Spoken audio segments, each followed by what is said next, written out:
Olá, pessoal. Então, eu vou continuar agora, com a absorciometria parte 3, partindo daquele problema que eu mostrei para vocês quando a gente chega em laboratório, as interferências que podem ocorrer na medida da transmitância ou da absorvância, tá certo? Então, relembrando, nós podemos matematicamente utilizar a lei de Beer para converter a medida da absorvância em concentração. Entretanto, tem que estar bem claro que eu tenho que medir a absorvância do analito. Aí você vai para o laboratório, pega uma cubeta, coloca o seu material em solução e vai fazer a medida da absorvância. O problema é que o seu solvente pode absorver. Se a solução não for 100% homogênea, partículas sólidas presentes no meio podem espalhar radiação e você perder informação. Como também pode acontecer reflexão da radiação na superfície das paredes da cubeta. Então a minha pergunta era essa, que eu disse, eu quero que vocês me ajudem. A minha pergunta é essa: como eu devo montar um experimento de modo que eu tenha a certeza que eu estou medindo só a absorvância do analito, tá certo? Isso em laboratório a gente resolve fazendo o que nós chamamos um experimento em branco. E o que é o experimento em branco? Rigorosamente, o branco corresponde a todos os reagentes que foram utilizados no experimento sem a presença do analito. Eu já disse a vocês que em algum experimento, às vezes, para eliminar interferentes, nós adicionamos reagentes, tá certo? Então, tudo que foi usado no experimento, menos o analito, compõe o branco.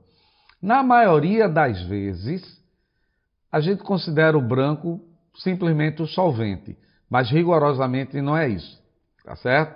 Bom, então o que eu estou falando é o seguinte, vamos analisar o experimento. Então imagine que aqui eu tenho uma fonte de luz, esse aqui do lado esquerdo, a minha lâmpada, que vai emitir a radiação.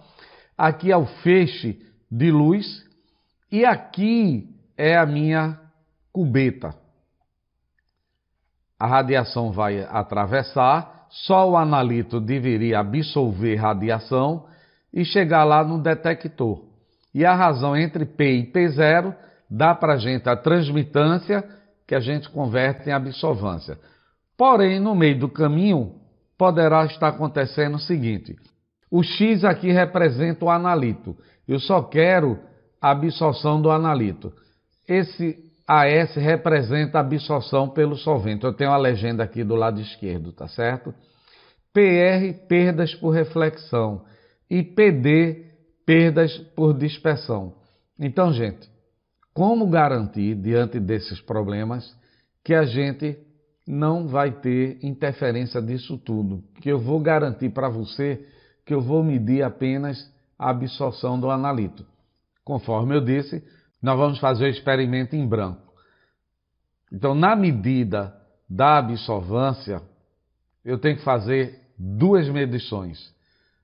Uma medição com o branco e a outra medição com a amostra real, com tudo presente, tá certo? Então é assim que a gente faz em laboratório. Fazemos duas leituras, a do branco e a da amostra. E aí a diferença vai resolver esse problema, tá certo? Posso provar aqui matematicamente para você. Imagina o experimento 1, que é toda a amostra real, tudo que tem direito. Então, pela conservação da energia, a energia que vai entrar no sistema é igual à energia que sai. A energia radiante que entra na cubeta é igual à que chega no detector. Mas isso tudo que está envolvido, perdas por dispersão, perdas por reflexão, absorção do solvente e do analito, onde eu só quero isso. Vou fazer agora experimento em branco. Então, P' é o poder radiante medido no detector quando eu estou lendo branco. Então, eu vou colocar na cubeta agora o branco, vou incidir P0, P' é o que vai ser transmitido e eu vou ter perda, ou posso ter perdas por dispersão, por reflexão e absorção do solvente.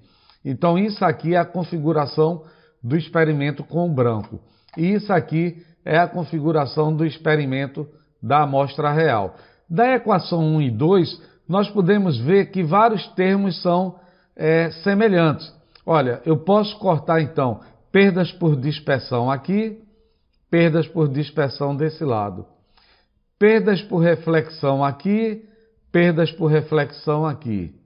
São aqui. Absorção do solvente aqui e absorção do solvente aqui. De modo que a absorção do analito é dado pela diferença das duas leituras. Entendeu?